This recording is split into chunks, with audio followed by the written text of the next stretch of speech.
İdman, idman, idman. 5 Mart idmanla məşğul olan hər bir kəsin bayramıdır. Çünki ölkəmizdə idman və bədən tərbiyəsi günü kimi qeyd olunur. Ölkə prezidentinin İlham Əliyevin 2005-ci il 4 Mart tarixli fərmanı ilə martın 5-i bədən tərbiyəsi və idman günü kimi təsis edilib. İdmanın inkişafına dəstək vermək məqsədi ilə ölkənin 33 rayonunda olimpiya kompleksləri inşa olunub. Hazırda 10 olimpiya kompleksinin inşası davam etdirilir. Xatırladım ki, Prezident İlham Əliyev tərəfindən 2012-ci il idman ili elan olunmuşdu. Tarixə nəzər yetirsək görə bilərik ki, hələ eramızdan 2000 il əvvəl yurdumuzda bürünc alətlərin işləndiyi vaxtlarda insanların müxtəlif fiziki hərəkətlərini əks etdirən yazılara, rəqslərə rast gəlinir. Qobustan qədim qayaüstü yazıları buna parlaq misaldır. Qayalar üstündə həkk olunmuş çoxlu rəsmlər, cizgilər, ov səhnələri heyvan fiqurlarını, insanların rəqs və digər fiziki hərəkətlərini təsvir edir. 12-ci əsrdə yaşamış dahi Azərbaycan şairi Nizami Gəncəvi hələ 800 il bundan əvvəl yazmış olduğu məşhur poemalarında Azərbaycan xalqının qəhrəman oğullarının sücayətini, xüsusən pəhləvanların məharətini təsvir edib. Qədim şərqin yazılı və şifahi xalq yaradıcılığı ilə bağlı olan mədəniyyət abidələrində fiziki hərəkətlər haqqında xeyli məlumatlar verilir. Bugün isə keçmişdə yaranan idman ənənəsi ilə bağlı deyil, müasir dövrdə Azərbaycan idman sayəsində əldə etdiklərindən danışacağıq. Onu da qeyd edeyim ki, süjeti həmkarım Pərvanənin təqdimatında izləyəcəyik. Mənə elə gəlir ki, çox maraqlı bir süjeti izləməyə dəyər.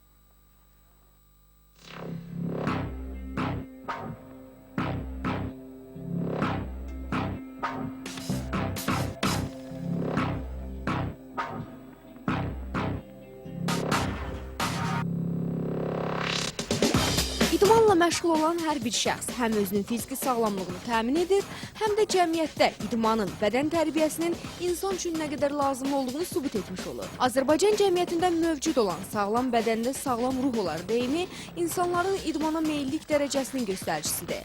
İnsanın özünü, maddi və mənəvi potensialını maksimum reallaşdıra bilməsi üçün ona ilk növbədə fiziki sağlamlıq lazımdır. Ümumilikdə onu demək olar ki, gənclərimiz digər sahələrdə olduğu kimi idman sahəsində də fəallıqlar ilə seçilirlər.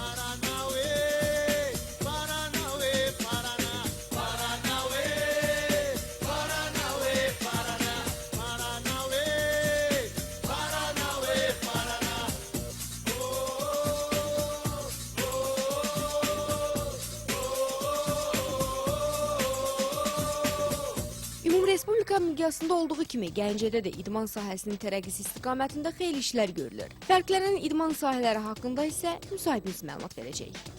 Bizim hal-hazırda məktəbimizdə 13 idman növü, olimpiya idman növü fəaliyyət göstərir. Onlardan 3000-dən artıq bizim şagirdlərimiz burada idman növlərindən məşğul olurlar. Bu gün də bizdə belə deyək, olimpiya idman növlərindən Toğrul Əsgərov vurğulamaq olar, başqa Babazade İlkini vurğulamaq olar. Bütün idman növlərinin əksəriyyətindən ən əsas da kollektiv idman növündən belə deyək, basketbol idman növünü vurğulamaq olar ki, inkişaf günü-gündən yaxşı olur. Fərdi idman növlərindən də sərbəst güləş Dədə Baba adətindən həmişə burada üstün olur. Onu da qeyd etmək lazımdır ki, oğlanlarla yanaşı xanımlar da idman sahəsində özlərini sınayırlar. Ümumi göstəricilərə nəzər yetirdikdə onların kifayət qədər uğura imza atdıqlarının şahidi oluruq. Bəs maraqlıdır ki, xanımlar daha çox hansı idman növünə üstünlük verirlər? Mən xüsusi vurğulamaq istəyirəm xanımların bizim məktəbdə idman növündən məşğul olmaq. Bildiyiniz kimi bədii gimnastikadır, sərbəst güləşdir, voleyboldur, üzücülükdür. Bir çox idman növlərini demək olar ki, bizə üst tutdular, onların da sayı günü-gündən artmaqdadır. Maraqlıdır, bəs fiziki işlərlə məşğul olan gənclər digər gənclərdən nə ilə seçilirlər?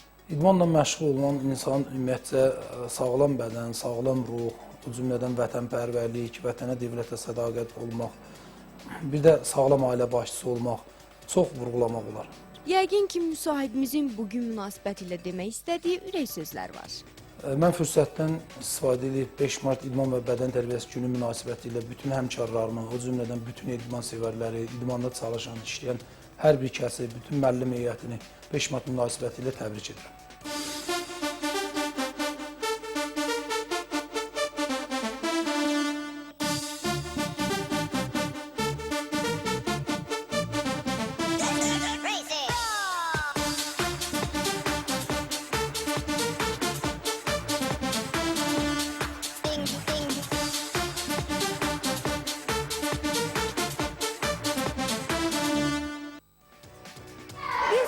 idman sahələrini gəzdim və özümü karatədə tapdım.